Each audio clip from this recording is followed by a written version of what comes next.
So there's every reason why this minister should be worried. This is a minister of the Federal Republic of Nigeria. He's the Minister for Science and Technology. His name is Uche Nnaji.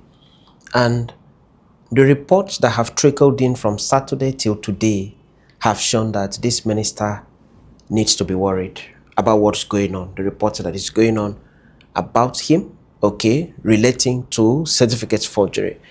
Now, this is the minister, this is the president. There is no allegation against the president of the Federal Republic of Nigeria. There is absolutely no allegation against the president. In this report, the president is only brought here because he's the boss of this minister. Now, this is Premium Times. They have said here, investigation, the serial certificate forger in President Tinubu's cabinet. The university's disclosure confirms Premium Times findings revealing that Uche Nnaji, a member of the president's cabinet, did not graduate from the University of Nigeria, Nsukka. More revelations. This is also Premium Times. Outrage over Tinubu minister's certificate forgery. They have said here, a painstaking 2-year investigation published by Premium Times on Saturday revealed that the minister forged the credentials he submitted to President Bola Ahmed Tinubu and the Nigerian Senate during his ministerial confirmation in 2023, 2 years ago.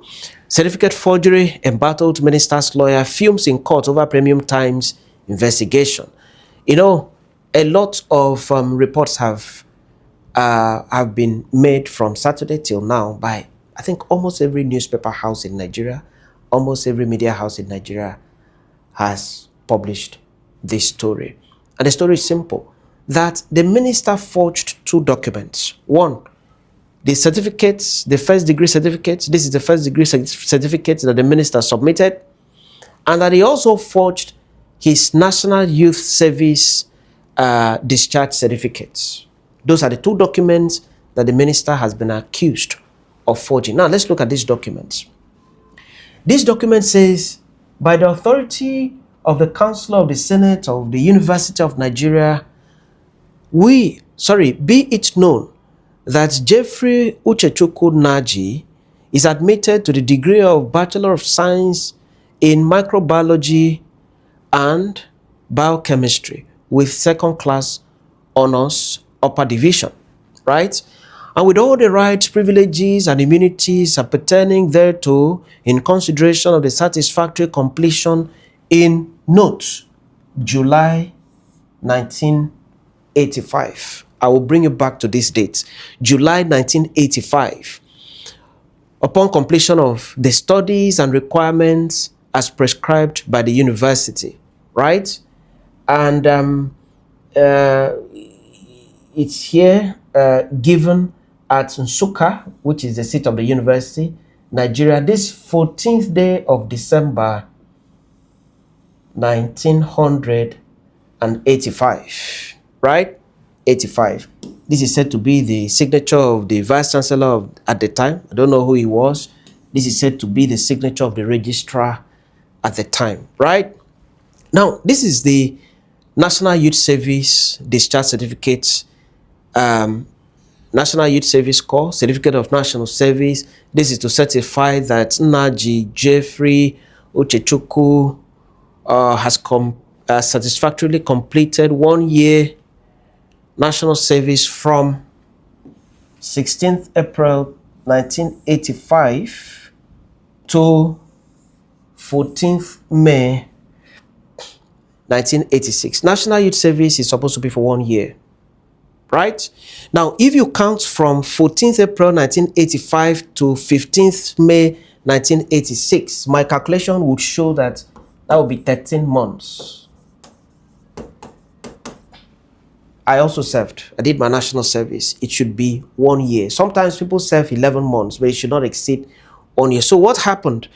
From 16th April 1985 to 15th May 1986 will give you 13 calendar months. If you count with your hand like this, fingers like this, it will give you 13 calendar months. That's one. Let's go back to the certificates that the minister is said to have submitted to the Senate. This certificate says that he completed his studies satisfactorily and was issued with a certificate in July 1985. Can you see? in July 1985, right? You are supposed to complete your studies and have your certificate before you are mobilized for service. So let's see when he was mobilized for service. This certificate says that he did his national service from 16th April 1985 to 15th May 1986. Again, certificate says he graduated in July 1985. So is it possible to mobilize for service in May 1985, whereas you graduated in July 1985? The forensics in the house will assist us with that. Now, here is where the problem has become very serious for Minister Uche Nnaji. This is a letter from the Vice Chancellor of the University of Nigeria, Nsukka. Very recent letter. The letter was signed by the Vice Chancellor on the 2nd day of October 2025. Very recent, few days ago, right?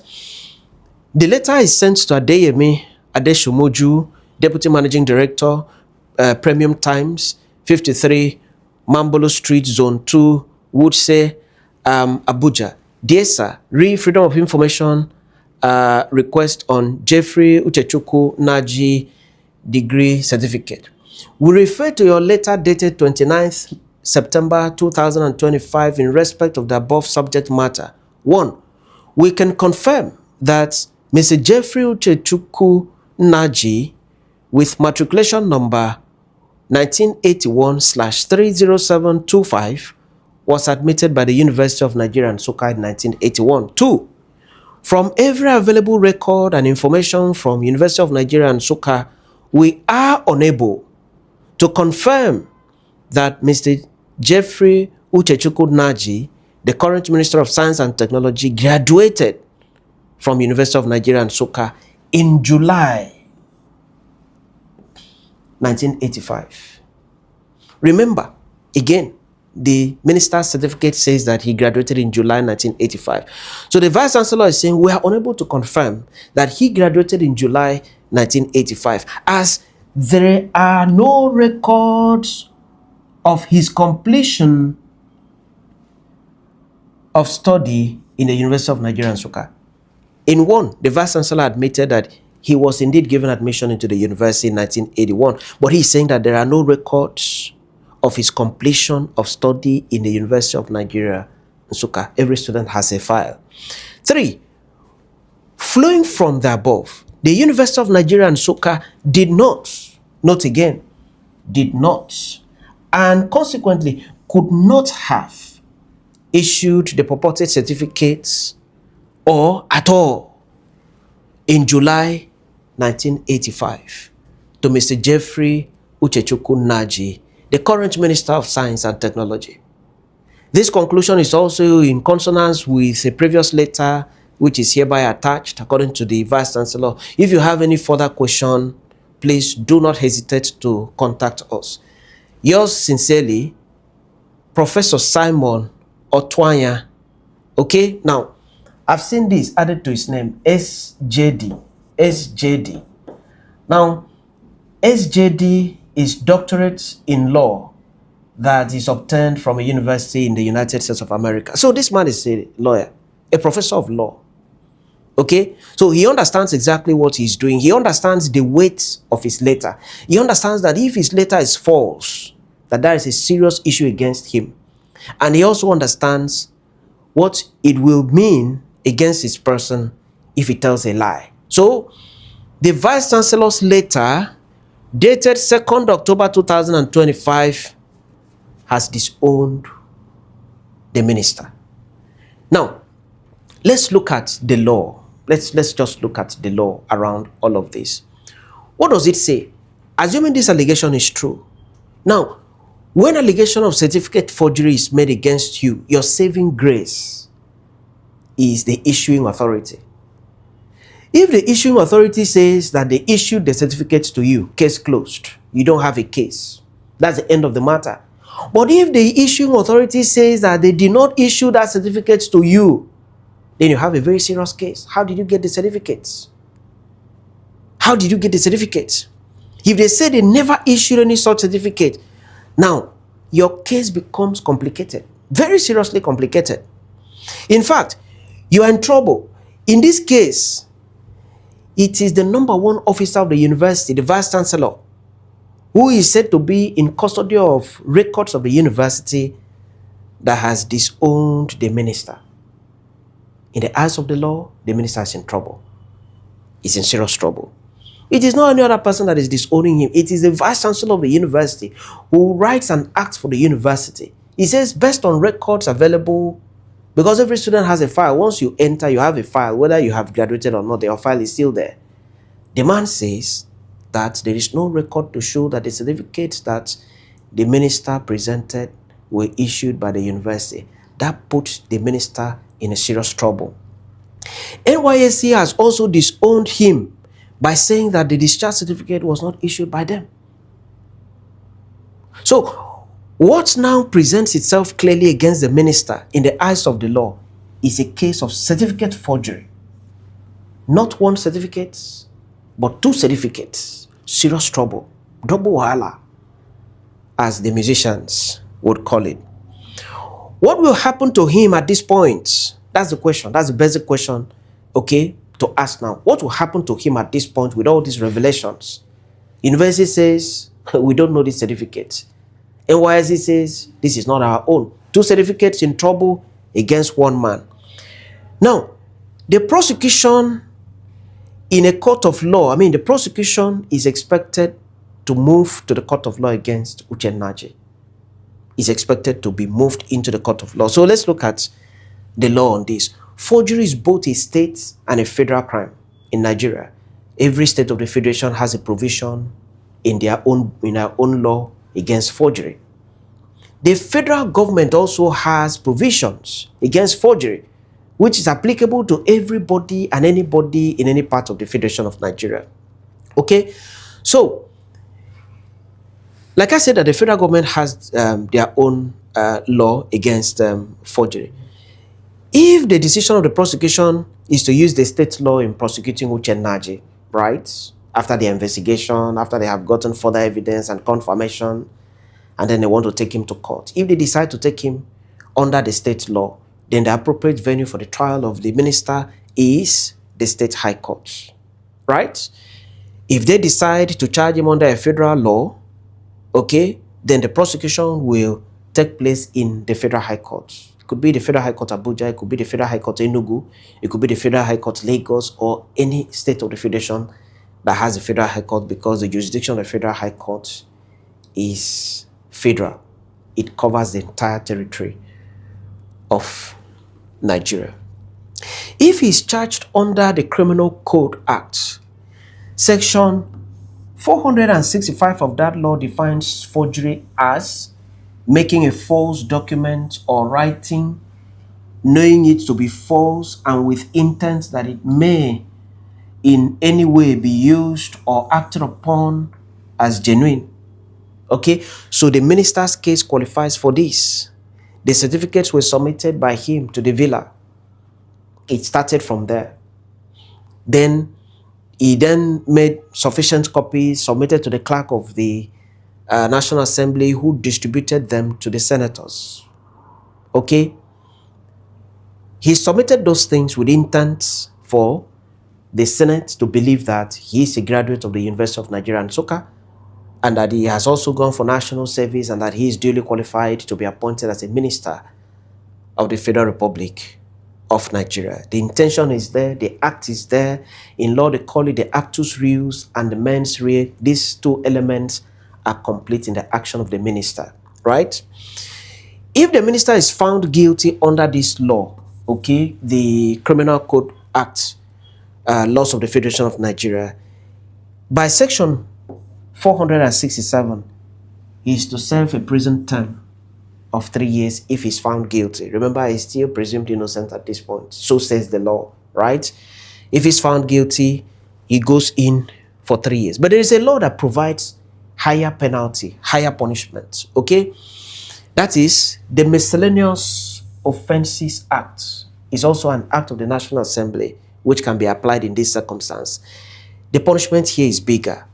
That provision says, any person who makes or alters any forged document knowing it to be false, or with intent that it may in any way be used or acted upon as genuine by another in the belief that it is genuine, shall be guilty of an offense and shall be liable on conviction to 21 years without an option of fine. 21 years without an option of fine. So that is why I said at the beginning that the minister has every reason to worry. It's not a light situation. It's a very serious issue, because if he's convicted, he stands the risk of spending as much as 21 years in jail. Now, some reports have said that, and the reports are from the minister's camp, that the whole scenario, the whole allegation is orchestrated by the governor of Enugu State. I'm sure you have read that. They have said that the whole thing is orchestrated by the governor of Enugu State for political reasons. Remember that the minister was the candidate of the APC in the last election in Enugu State, okay? While the current governor was candidate of the PDP. The governor defeated Nnaji of the APC. So there are reports that this whole thing is orchestrated by the governor of Enugu State against his political opponent. Now the question is, does it matter in law? Does it matter? The answer is no. It does not matter who is orchestrating it. It doesn't matter. Wherever the orchestration is from, village, autonomous community, wherever, states, federal, outside the country, wherever, it doesn't matter, right, to the law who is orchestrating it. What the law wants to know is whether the two certificates were forged or not. Whether the University of Nigeria and Nsukka issued the degree certificate, and whether the NYSC issued the discharge certificate. That's a concern of the law. It doesn't matter any other thing that is being woven around the story. If the answer to both is no, then the minister goes in for it. If the answer to whether the university issued and whether the NYSC issued the certificate is no, the minister goes in for it. He would be expected to name the names of such persons that assisted him in the procurement of the forged certificates.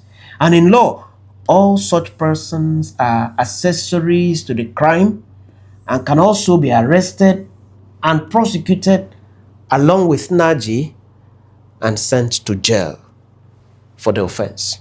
Finally, this is a serious one for the minister. And it is not a time to remain silent. It is often said that silence is golden. People are admonished to keep quiet in some instances. But this is one instance where silence is not going to be golden. It's a serious issue, right? The minister needs to speak up. The allegation is ekemini. You do not have a certificate. You are not a lawyer. Okay? They have gone to my university where I graduated to say, give me, authenticate this certificate for me. And my university says Ekemini is not a lawyer. He attended this university, but he never graduated. That's a serious matter. It's not something I should take lightly. I should go out for it and ensure that I prove that I got the certificate. I have my certificate. Okay? Now, we have seen some aides of the minister, like yesterday, they held a press conference, they were trying to explain and so on. This goes beyond what the aides should do. It calls for the minister himself to step in and then present the documents and stand by them. He should debunk the allegation by Premium Times by himself, not through anybody, because it's a serious allegation. If it is true, as reported by Premium Times, that the minister filed an affidavit, signed it, and it was filed in court, and he denied being issued any certificate by the University of Nigeria and Nsukka, then his case becomes more serious. That means he has admitted it. When you make an admission against yourself, it's a very strong admission in law, right? How did he get the certificates? That would then be the question if he has admitted that he wasn't issued any certificates. According to Premium Times, if you read the report of Premium Times, you see where Premium Times says that he has admitted it in an affidavit that has been filed in court, and they have quoted the date of the affidavit and the paragraph of the affidavit. If truly the minister has admitted it, then that complicates his matter, because the question will be, how did he get the certificates that he submitted to the villa? How did he get the certificate that he submitted to the Senate? Right? So, finally, Nigerians at home and abroad, they want to see justice in this matter as quickly as possible. This is not one of those matters that should be swept under the carpet. There must be justice for Nnaji himself. If he's not guilty, let it be clearly said and let it be clearly shown to Nigerian citizens. There should be justice for the state. If Nnaji is guilty, Nnaji needs to go in for it the same way that ordinary people are usually tried and convicted in this country. Nnaji needs to go in for it because there's equality before the law. There is also need for justice for the Nigerian people. Nnaji is occupying an office that is funded by taxpayers' money, and therefore Nigerian people are interested at home and abroad as to the outcome of this allegation. And I hope that the Federal Attorney General will not just keep quiet over this. The Federal Attorney General will give direction in line with the provisions of the law and in line with the dictates of justice. We hope that as quickly as possible, this matter will be made clear, should be settled for Nigerian citizens to see clearly through the court of law of competent jurisdiction. Many thanks always for watching.